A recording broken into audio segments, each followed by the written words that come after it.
தாய்மார்கள, பெரியோர்களே,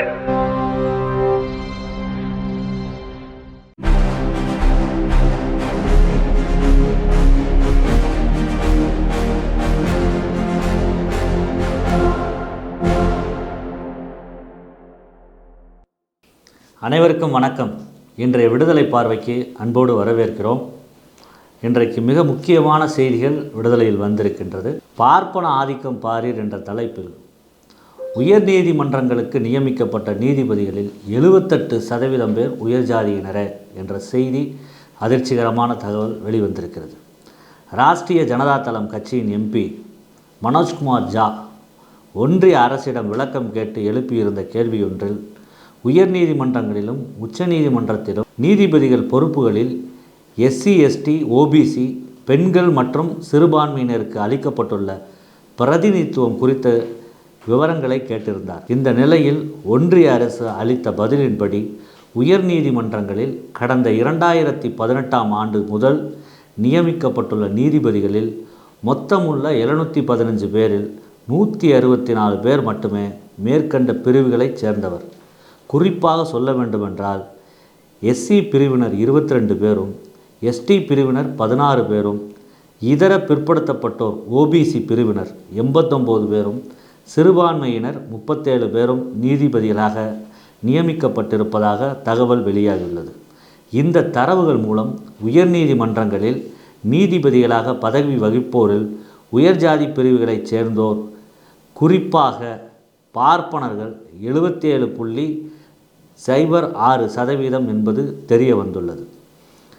இதை ஒட்டி டெய்லி ஹண்ட் இணையதளத்தில் கீழ்கண்டவாறு செய்தி வந்திருக்கிறது. பெரியார் சொன்னது என்ன? நாம் போராடி சட்டங்கள் கொண்டு வரும் நாளில் நீதிமன்றத்தை தன் கட்டுப்பாட்டில் வைத்திருப்பான் என ஒரு குறிப்பிட்ட சமூகத்தின் மீது பெரியார் குற்றம் சாட்டி இருந்தார். அதனை உண்மை என்பதை உணர்த்தும் விதமாகத்தான் தற்போது நீதிபதி நியமனங்கள் தொடர்பாக தரவுகள் அமைந்துள்ளன. நீதிபதிகள் நியமனத்தில் இடஒதுக்கீடு தேவை என்ற திமுக போன்ற அரசியல் கட்சிகளின் கோரிக்கை அவசியமானது என மேற்கண்ட தரவுகள் காட்டுகின்றன என அக்கட்சியினர் வலியுறுத்தி வருகின்றனர்.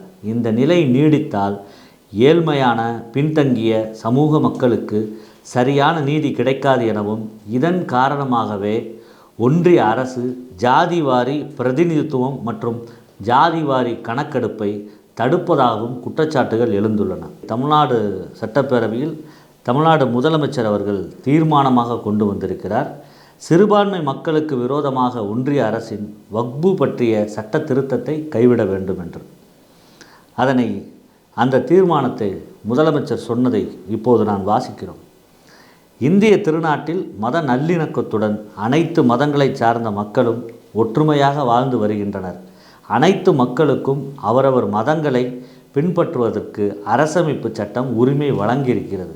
அதனை பேணி காக்கும் கடமை தேர்ந்தெடுக்கப்பட்ட அரசுகளுக்கு உள்ளது. ஆனால் அதற்கு மாறாக சிறுபான்மையினர், இஸ்லாமிய சமுதாய மக்களுக்கு கடுமையான பாதிப்புகளை ஏற்படுத்தும் வகையில் 1995ஆம் ஆண்டின் வக்பு சட்டத்தினை திருத்துவதற்காக கடந்த 2024ஆம் ஆண்டு ஆகஸ்ட் மாதம் ஒன்றிய அரசு மக்களவையில் அறிமுகம் செய்துள்ள வக்பு சட்ட திருத்த முன்வடிவினை த வக்ஃபு அமெண்ட்மெண்ட் பில் 2024 முழுமையாக திரும்ப பெற வேண்டும் என்று ஒன்றிய அரசை இப்பேரவை ஒருமனதாக வலியுறுத்துகிறது என்ற தீர்மானத்தை முதலமைச்சர் மு.க.ஸ்டாலின் அவர்கள் முன்மொழிந்தார்.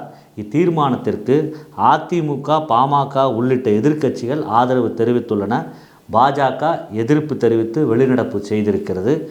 அதை ஒட்டி முதலமைச்சர் அவர்கள் இந்த தீர்மானத்தை முன்மொழிந்ததை வரவேற்றதற்காக அதிமுக மற்றும் எதிர்க்கட்சிகளுக்கு நன்றி தெரிவித்திருக்கிறார். முத்தமிழறிஞர் கலைஞர் அவர்களால் ஆரம்பிக்கப்பட்ட தந்தை பெரியார் நினைவு சமத்துவபுரம் 50 ஆண்டு காலமானாலும் யாரும் அசைக்க முடியாது என சட்டப்பேரவையில் அமைச்சர் ஐ. பெரியசாமி உறுதியளித்துள்ளார். சட்டப்பேரவையில் ஊரக வளர்ச்சித்துறை மானிய கோரிக்கை மீதான விவாதத்தில் நேற்று பதிலளித்து அமைச்சர் பெரியசாமி அவர்கள் பேசுகையில், பெரியார் நினைவு சமத்துவபுரம் முத்தமிழறிஞர் கலைஞர் அவர்களால் எல்லோருக்கும் சமத்துவமாக வாழ வேண்டும் என்பதற்காக, அதாவது அனைவரும் ஜாதி சமயமற்ற ஒரு சமுதாயத்தை உருவாக்க வேண்டும் என்ற உயர்ந்த நோக்கத்தோடு தந்தை பெரியார் அவர்களின் பெயரால் பெரியார் நினைவு சமத்துவபுரம் திட்டத்தை உருவாக்கினார்கள் என்பது நம் அனைவருக்கும் தெரியும். முதலில் 148 சமத்துவபுரங்கள் கட்டப்பட்டன. அதற்கு பிறகு வந்த அரசு அத்திட்டத்தை செயல்படுத்தவில்லை. அதற்கு பிறகு 88 சமத்துவபுரங்கள் கட்டப்பட்டன. தற்போது 226 சமத்துவபுரங்கள் இருக்கும் நிலையில் நான் இந்த துறைக்கு பொறுப்பேற்ற பிறகு இந்த ஆண்டு 8 சமத்துவபுரங்கள் கட்டும் பணிகள் நடைபெற்று வருகின்றன.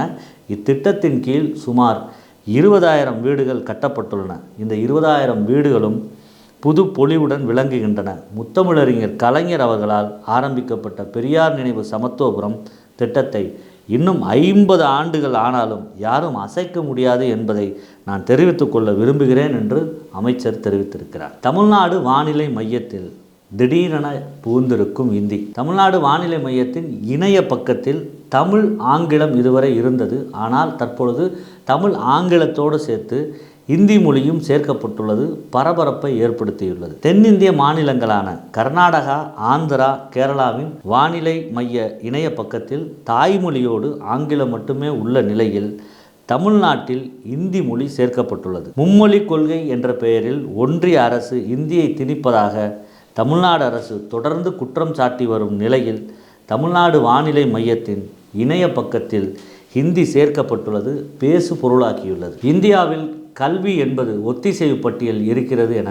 பெயரளவுக்குத்தான் நடைமுறையில் ஒன்றிய அரசின் அதிகாரத்துக்கு மட்டுமே உரிமை உடையது என்ற போக்கில் பிஜேபி தலைமையிலான ஒன்றிய அரசு செயல்பட்டு வருகிறது. ஆனால் அமெரிக்காவில் அதற்கு மாறாக நடைபெற்று வந்திருக்கிறது. ட்ரம்பின் குடியரசுக் கட்சி தற்போது அமெரிக்காவில் ஆட்சிக்கு வந்திருக்கிறது. கல்வியை இனி ஐக்கிய அமெரிக்க அரசு நிர்வாகத்தில் இல்லாமல் மாகாணங்களே நிர்வகித்து கொள்ள வேண்டும் என உடனடியாக உத்தரவிட்டதை தொடர்ந்து எலான் மஸ்க் வெளியிட்ட ஏஐ கருத்து படம் தான் தற்போது உலக அளவில் பேசுபொருளாக இருக்கிறது. இந்தியா திருந்துமா, மாநிலங்கள் வெளுத்து கொள்ளுமா என இன்றைய விடுதலை தலையங்கத்தில் இந்த செய்தி முழுமையாக வெளிவந்திருக்கிறது.